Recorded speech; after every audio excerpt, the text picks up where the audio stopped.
था। हमारे देश में परसेप्शन इंडेक्स भ्रष्टाचार सूचकांक में 86वां स्थान है। मानिए हमारे देश में जिस देश ने संपूर्ण विश्व को बुद्ध दिया है ना कि युद्ध, जिस देश ने संपूर्ण विश्व को शांति प्रदान किया है, उस देश का शांति सूचकांक में स्थान 137वां है। ये सोचने का विषय हमारे लिए भाषणबाजी का नहीं है। भाषणबाजी नेताओं को शोभा देती है, हमारे लिए चिंतन मनन और इनकी निवारण की आवश्यकता पर विचार करने का है। माननीय, मैं ये भी कहना चाहता हूँ कि हमारे देश में बड़ी बड़ी बातें होती हैं कि ये करना चाहिए, ये करना चाहिए, किंतु वास्तविकता पर कोई ध्यान इंगित नहीं कर पाता। माननीय, मैं यह भी कहना चाहता हूँ कि जिस देश में राजा हरिश्चंद्र के गीतों में, जिसके देश के गीतों में राजा हरिश्चंद्र का नाम आता हो, जिस देश के लोकोक्तियों में राजा हरिश्चंद्र का नाम आता हो, जिस देश के गुहारों में राजा हरिश्चंद्र का नाम आता हो, उस देश में भ्रष्टाचार में 86वां स्थान हमारे लिए सोचनीय विषय है। मानता हूँ कि किन्हीं इंडेक्सों में हमारा चौथा स्थान दिया है, किन्हीं इंडेक्स में हमारा 10वां स्थान दिया है, किंतु माननीय जब हमारे प्रेस फ्रीडम इंडेक्स देखता हूँ तब उसमें प्राप्त होता है कि 142वां स्थान भारत सरकार ने भारत देश ने प्राप्त किया है। यह हमारे लिए सोचनीय विषय है। माननीय, मैं यह भी रखना चाहता हूँ कि जिस देश में संपूर्ण युवा इतना एकत्रित हो सकता है, जिस देश में युवाओं पर सारी युवा इस देश की ताकत है, आपको पता होना चाहिए वन चाइना पॉलिसी, चाइना की पॉलिसी थी, जिस पर मैं केवल और केवल इस संदर्भ में किसी ना कोई आत्मनिर्भर भारत पे कहूंगा, ना स्वच्छ भारत पे कहूंगा, केवल देशभक्ति और राष्ट्र निर्माण में कहूंगा। जिस देश में वन चाइना पॉलिसी केवल चीन की थी, हमारे देश में टू चाइना पॉलिसी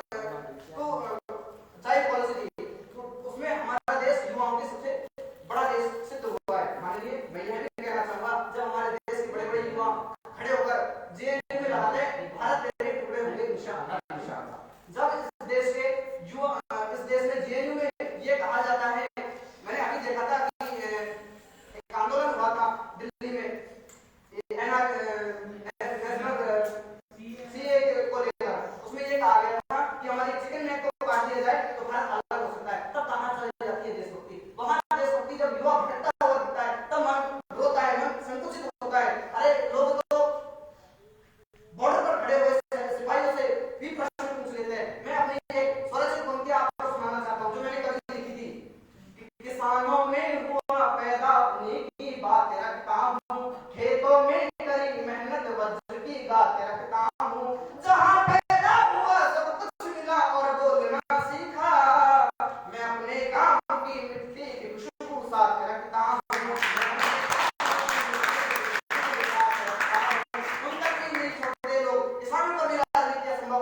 माननीय, देशभक्ति की बात करते हैं, मैं आपको देशभक्ति का एक जीवन उदाहरण प्रस्तुत करना चाहता हूं। अभी 2020 में लॉकडाउन का दूसरा चरण चल रहा था। 2020 में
अहिंसा परमो धर्म, धर्म हिंसा तक होता है। या धर्म से ये नहीं कि आप हरा पीला लाल उठाकर केवल हिंसा करने चल जाइए। राष्ट्र की सुरक्षा के लिए अपना बलिदान देना आवश्यक है। माननीय मैं यह भी कहना चाहूंगा, माननीय मैं यह भी कहना चाहूंगा कि लोग कहते थे कि हम टेक्नोलॉजी में बढ़ रहे हैं, हम इस चीज में बढ़ रहे हैं, हम उस चीज में बढ़ रहे हैं। सच्चाई ये है कि हम अपने आलस्य को जकड़ रहे हैं, हम अपने आलस्य में इतने जकड़ते जा रहे हैं। तब मुझे एक श्लोक याद आता है, आलस्य में मनुष्यान परिवस्तो महालिको ना सत्य और ध्वंसो जब प्रधान निवास देती है। आलस्य ही मनुष्य के शरीर में छुपा हुआ है, महान शत्रु है, जिसको आदमी उसको जकड़े रहता है। और परिश्रम के सिवा दूसरा भाई नहीं है, कोई दूसरा बंधु नहीं है जिसे करने के उपरांत इंसान का मानव कभी भी दुखी नहीं होता।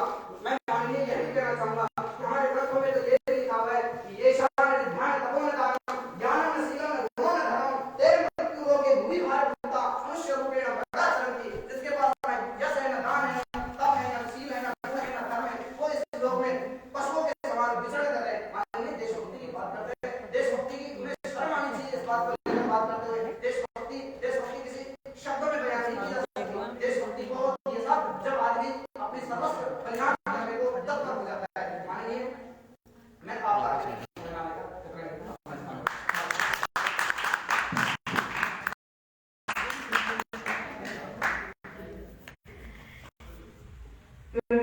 कोड नंबर 23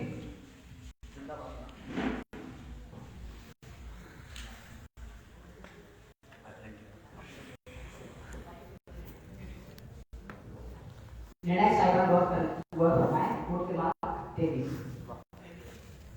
संगत सत्वम संगतम संभो मनांसी जाता देवा भावम यथा पूर्वे संजना नाम उपासते। अर्थात हम एक साथ चलें, हम एक साथ सोचें, हम एक साथ बोलें और इस राष्ट्र का कल्याण करने के लिए हम सब एक साथ प्रयास करें।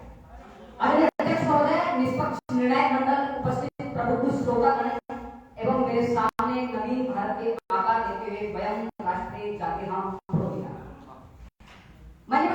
मैं अपने वक्तव्य की शुरुआत तो एक अफसोस के साथ में करूंगा, लेकिन मेरी कोशिश है कि अंत आते आते विषय की तार्किक विवेचना तक आप सभी को पहुंचा सकूं।